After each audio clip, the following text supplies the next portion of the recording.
ऐसन हिल जाए पूरा जिला। अच्छा अरे बाबू हम हई नचनिया अलग बाटे अंग गोटाई रसीला।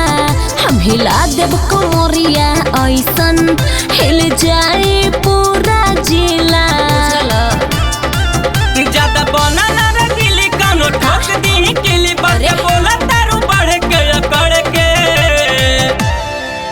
यहाँ हवे कुंवर सन लड़के धकती है रगड़े खूब चढ़ के। यहाँ हवे कुंवर सन लड़के धकती है रगड़े खूब चढ़ के। कम बुझता रखा हो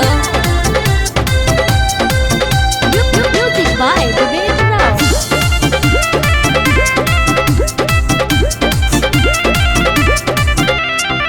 ज्यादा जे नखरा देखइबू नगरधानी फरेंदा रनिया। एतना चली जाई गोली करे जा खोखा की नाई ना छमिया।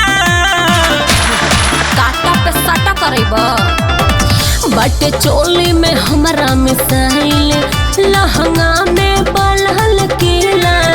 हम देखी के चढ़ल जवनिया हो जाइबा सब गेला।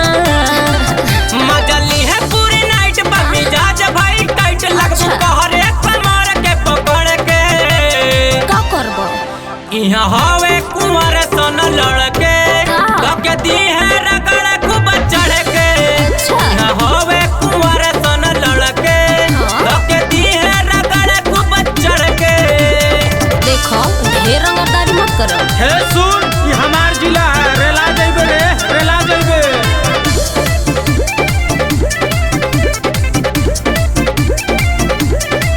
हवे इहवा के लोगवा रंगीला होइने के सहक नचनिया। बड़ा दिन से जोगवले जे बाड़ू लुट जाई चढ़ल जवानिया। का करबहो काहे बाड़ा तू इतना गरम आइल तोहरा से होई न लेला। हाई इंजन तो से न संभरी हो जाइबा बबुआ ढीला। कहे छोटू हम तारे मुझे करना बेकार राजा गप दिए तोह के पकड़ के। का करबो यहाँ हवे कुंवर सन लड़के